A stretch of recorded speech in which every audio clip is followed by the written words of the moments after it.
नमस्ते, भोपाल में मौजूद हूँ। जिस भोपाल में 26 फरवरी को अहीर रेजिमेंट आंदोलन की बात की गई थी, जनसैलाब आ चुका है। मेरे साथ परमवीर चक्र विजेता कैप्टन योगेंद्र सिंह यादव जी मौजूद हैं। सर, एमपी कितना बड़ा संदेश दे रहा है? एमपी बहुत बड़ा संदेश दे रहा है और ये संदेश पूरे देश के अंदर भी जा रहा है, पूरे देश के यादवों के अंदर भी जा रहा है, सरकार के पास भी जा रहा है। अब यादव समाज, अब सरकार देख ले कि कितना बड़ी संख्या के अंदर यादव जन जागृति अभियान के तहत ये यादव लोग जाग करके आज अपने अहीर रेजिमेंट के हक के लिए खड़े होने शुरू हो। आने वाले समय में चुनाव है, कहा जा रहा है कि यहाँ पर यादव की भागीदारी सुनिश्चित हो और सभी पार्टियाँ समझे कि यादव यहाँ पर है और अहीर रेजिमेंट को जो बात है मुद्दे को प्रमुखता से उठाए। बिल्कुल, ये क्योंकि आज सभी सर्व समाज की समर्थन भी मिल रहा है। सभी पार्टियों के यहाँ पर यादव समाज के लीडर्स भी बैठे हुए हैं। हमारा सबसे यही कहना है, सरकार से भी यही कहना है कि हमें अपने बलिदान देने के लिए हमें सेना में रेजिमेंट चाहिए। एक पर्चा बहुत वायरल हो रहा है, उस पर लिखा हुआ, मैं आपके सामने ये पर्चा ला रहा हूँ। इस पर्चे पर लिखा हुआ है, भारत सरकार से सवाल पूछा गया था, यहाँ पर लिखा हुआ कि अहीर रेजिमेंट नहीं बन सकती है। ये गिरधारी लाल यादव जी हैं, सांसद हैं, बिहार से आते हैं। इन्होंने सवाल पूछा तो आप जवाब आया रक्षा मंत्रालय से कि रेजिमेंट नहीं बन सकती है। लोगों के मन में दुविधा उत्पन्न हो गई है।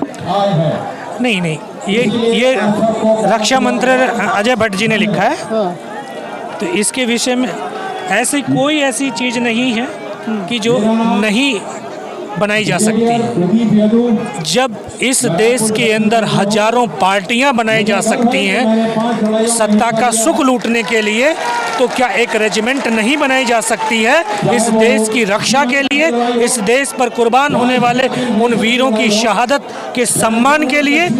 1962 के रजंगला के युद्ध में 114 वीर अहीरों ने 3000 चाइनीज सैनिकों को मौत के घाट उतारा था। एक पूरी दुनिया के अंदर एक नया शौर्य, वीरता, पराक्रम का एक इतिहास रचा था। क्या उस इतिहास को देश भूल सकता है? क्या दुनिया भूल सकती है? क्या उनके शौर्य को कोई भूला जा सकता है? उनके शौर्य के सम्मान के लिए इस देश की सेना में अहीर रेजिमेंट का होना चाहिए। यहाँ पर यूथ आया है, उम्मीद से आया है। उसको उम्मीद है कि दिल्ली में भी हुए, तालकटोरा में भी हुआ, तमाम जगह आंदोलन रैली होती है।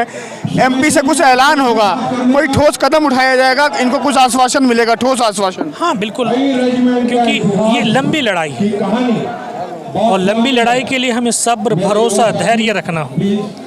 जब हम सब्र से, धैर्य से, शांति से अपने इस आंदोलन को जन आंदोलन, देश का आंदोलन बना देंगे तो सरकार अपने आप ही जो है हमारी मांगे मानने पर विवश हो जाएगी। 24 के चुनाव में बड़ा मुद्दा बनेगा? बिल्कुल बड़ा मुद्दा बनेगा, बिल्कुल बड़ा मुद्दा बनेगा।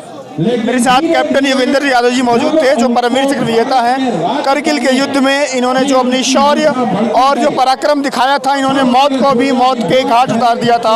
17 गोली लगने के बावजूद हमारे सामने ये हैं और इनके शौर्य और पराक्रम की बात मेरे पास शब्द नहीं है कि मैं बयान कर पाऊँ।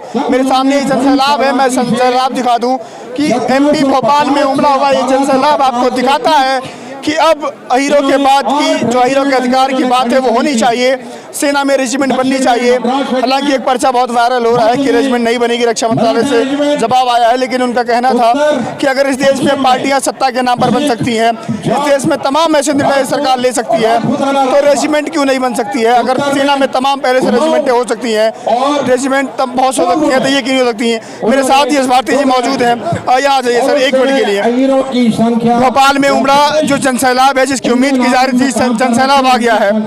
अब कितना बड़ा इनको आश्वासन मिलेगा, कुछ ठोस आश्वासन मिलेगा? देखिए, ये एक हमारी जन जागृति यात्रा थी, लोगों को जागृत करने के कार्यक्रम था। आप ये जो पूरा जन सैलाब देख रहे हैं, ये पूरा जन जागृत करने के लिए, ये किसी तरीके के भड़काने के लिए नहीं है समाज को। हम जन जागृत कर रहे हैं कि आखिर भारतीय सेना में अहीर रेजिमेंट क्यों? हम लोग अगर अहीर रेजिमेंट की बात करते हैं तो कई लोग हमें भ्रमित कर देते हैं कि हम जातिवाद की बात कर रहे हैं। जबकि इसका कहीं से कहीं तक जातिवाद से लेना देना नहीं है। जो व्यवस्था भारतीय सेना में पहले से है, हम उसी व्यवस्था में अपना स्थान मांग रहे हैं, अपनी शहादत, शौर्य और सम्मान के लिए ये बात कर रहे हैं। जो हमारी वीर गाथा है उसके माध्यम से ये बात कर रहे हैं। हम केवल एक जाति के हैं, इस आधार पर हम अपनी आई रेजिमेंट की मांग नहीं कर रहे। जो हमारे लोगों ने शौर्य और सम्मान दिया है, जो वीर गति को प्राप्त हुए हैं, हम उनके सम्मान के लिए आई रेजिमेंट की गठन की मांग कर रहे हैं, जिसके माध्यम से युवा आकर्षित होंगे और भारतीय सेना में और ज्यादा से ज्यादा बड़ी संख्या में भर्ती होंगे और देश के लिए अपना सर्वोच्च न्यौछावर करने के लिए आगे। यूथ कह रहा है कि चुनाव आने वाला है एमपी में, हमें अपनी भागीदारी सुनिश्चित हो और तमाम पार्टियां इस मुद्दे को प्रमुखता से अपने मैनिफेस्टो में शामिल करें। ये राजनीतिक विषय है, हमारा ये कार्यक्रम किसी तरीके का कोई राजनीतिक नहीं था। पूरी तरीके से ये भारतीय सेना में रेजिमेंट का गठन हो, किस पार्टी ने क्या किया है, किस पार्टी में क्या अच्छाई है, क्या बुराई है, हमारी मंशा किसी की अच्छाई और बुराई आगे नहीं बढ़ाना। हमारी मंशा केवल एक ही है, भारतीय सेना में रेजिमेंट का गठन हो। वो कैसे हो सकता है, ये हम अपने लोगों को जनजागृत करें, उनको आवश्यकता बताएं इसकी, उसके रास्ते क्या है, कहाँ रुकावट हो रही है, ये उनको बताएं, जिससे वो अपने वोट के अधिकार के माध्यम से जो जनप्रतिनिधि चुनते हैं उनसे ये आवाज सही जगह पे आवाज उठाने का काम करें, चाहे वो विधानसभा हो, लोकसभा हो या राज्यसभा हो। चलिए, मेरे साथ यश भारती जी मौजूद है जो पूरे कार्यक्रम की रूपरेखा देख रहे थे। और ये भीड़ आपको कहीं ना कहीं बड़ा इतिहास या कुछ बड़ा संदेश दे रही है। फिलहाल अभी के लिए नमस्कार, लेकिन वीडियो को शेयर करना ना भूलिएगा।